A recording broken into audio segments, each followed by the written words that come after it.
నంద్యాల నియోజకవర్గ మాజీ శాసనసభ్యులు శిల్ప రవిచంద్ర కిషోర్ రెడ్డి దిశానిర్దేశంలో నియోజకవర్గ స్థాయి బిఎల్ఏలకు ఎస్ఐఆర్పై కీలక అవగాహన సమావేశం నిర్వహించారు.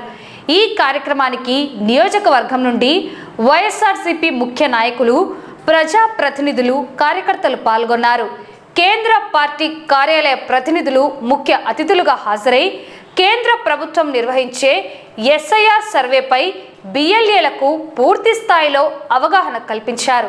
కార్యక్రమంలో ఎమ్మెల్సీ ఇస్సాక్ బాషా, సిఈసి సభ్యులు పిపి నాగిరెడ్డి, శ్రీశైలం నియోజకవర్గ పరిశీలకులు పిపి మధుసూదన్ రెడ్డి, నంద్యాల అసెంబ్లీ పరిశీలకులు సూర్యనారాయణ రెడ్డి హాజరయ్యారు. క్షేత్రస్థాయిలో బిఎల్ఏలు బిఎల్ఓలను ఎలా సమన్వయం చేసుకోవాలనే దానిపై దిశానిర్దేశం చేశారు. ఓటర్ల జాబితాలో ఎటువంటి తప్పులు లేకుండా చూడాలని, కుట్రపూరితంగా ఓటర్ల పేర్లను తొలగించకుండా తీసుకోవాల్సిన చట్టపరమైన అంశాలను, జాగ్రత్తలను వైసీపీ ప్రతినిధులకు వివరించారు. కార్యక్రమంలో కొత్తగా నియమితులైన బిఎల్ఏలు, పార్టీ సీనియర్ నాయకులు, వైఎస్ఆర్ కాంగ్రెస్ పార్టీ నాయకులు పాల్గొని విజయవంతం చేశారు. ఈ కార్యక్రమంలో Gospadu MPP Arthur Simon, Nandyal జిల్లా వైసీపీ కార్యవర్గ సభ్యులు, నంద్యాల మండల అధ్యక్షులు బసవేశ్వరారెడ్డి, గోస్పాడు మండల అధ్యక్షుడు రాజశేఖర్ రెడ్డి, మాజీ మార్కెట్ యార్డు చైర్మన్లు, మాజీ సర్పంచ్లు, మాజీ కౌన్సిలర్లు, సీనియర్ వైసీపీ నాయకులు, కార్యకర్తలు పాల్గొన్నారు. ఎవరైనా పోవచ్చు, నాది పోవచ్చు, మీది పోవచ్చు, ఎవరిదైనా తీసేసే హక్కు వాళ్ళకి. ఎందుకు జాగ్రత్త పడాలంటే, మేము ఇన్ని సంవత్సరాల నుంచి ఓట్లు వేస్తున్నాం కదా, మాకు ఆల్రెడీ ఓటర్ కార్డు ఉంది కదా, మాకు ఆల్రెడీ గతంలో 2 ఎలక్షన్లలోనో 3 ఎలక్షన్లలోనో గత ఎలక్షన్లో ఓటు వేసినాం కదా, కాబట్టి మనకి ఏముందిలే అని చెప్పేసి మీరు అందరూ కూడా భావిస్తుంటారు, నాతో సహా. మనం పోయినసారి వేసినాము, అదే బూత్కి వెళ్తాము, అదే వేస్తాము అని చెప్పి మనం అనుకుంటున్నాం. కానీ రేపు పొద్దున ఈ ఎస్ఐఆర్ జరిగిన తర్వాత నువ్వు ఆ బూత్ కాడికి పోతే నీ ఓటు ఉండదు.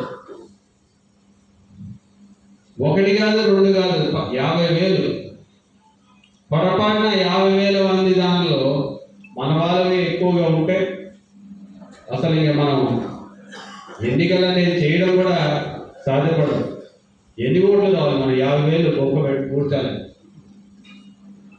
కాబట్టి ముఖ్యంగా రాబోయే రోజుల్లో జరుగుతున్నటువంటి లోకల్ బాడీ ఎలక్షన్లు గుర్తుపెట్టుకోవాలి, మన గ్రామ ఎలక్షన్లు గుర్తుపెట్టుకోవాలి. ఇవన్నీ దానిలో కూడా ఇది ఎంతో ఉపయోగపడుతుంది. ఈరోజు మనం 15వ తేదీ నుంచి జరగబోతుంది అనుకుంటా. 15వ తేదీ నుంచి జరగబోయే ఈ దాంట్లో మనందరం ఇంటికాడ కూర్చోవాల్సి వస్తుంది. ఒక 5 సంవత్సరాలు పడుతుందా, తర్వాత ఇంకొకసారి ఎస్ఐఆర్ పెడతాడు, మేము పెడతాడో తెలియదు. 2 సంవత్సరాలు పూర్తయింది. మనందరం కూడా అనుభవిస్తున్నాం. 2 సంవత్సరాల నుంచి ఎన్ని ఇబ్బందులు పడుతున్నామో మీరు చూస్తున్నారు. ప్రజలు ఎన్ని ఇబ్బందులు పడుతున్నారో కూడా మీరు చూస్తున్నారు. ఇంకొక 5 సంవత్సరాలు ఆగే పరిస్థితి అయితే ఎవరికీ లేదు. కాబట్టి రేపొద్దున 15వ తేదీ నుంచి జరగబోయే ఈ కార్యక్రమం గురించి ఎక్స్ప్లెయిన్ చేయడానికి కేంద్ర కార్యాలయం నుంచే వచ్చినారు. హైదరాబాద్ 5% చేస్తా ఉన్నాం. సో ఈ బిఎల్ఏ సమావేశం ముఖ్య ఉద్దేశం వచ్చే 2-3 నెలలు ఇక్కడ ఉన్న బిఎల్ఏలు ఖచ్చితంగా పార్టీ పనిచేసేలాగా ఈ ఎస్ఐఆర్ ప్రక్రియలో మన ఊరు తోడ్పడ చూడాల్సిన బాధ్యత, అలానే మన అపోజిషన్ పార్టీ, ఇప్పుడున్న అధికార పార్టీ ఓట్లు డూప్లికేషన్స్ కానీ, లేకపోతే ఏదైనా ఊళ్ళో లేకపోయినా ఏదైనా చనిపోయిన ఓట్లు ఉన్నా అవన్నీ తొలగించాల్సిన బాధ్యత మన బిఎల్ఏ మీద ఉంది. బిఎల్ఏతో పాటు నంద్యాల నియోజకవర్గంలో ఉన్నటువంటి ఇతర నాయకులు ఈ బిఎల్ఏలో మీరు సహకారం చేయాలి.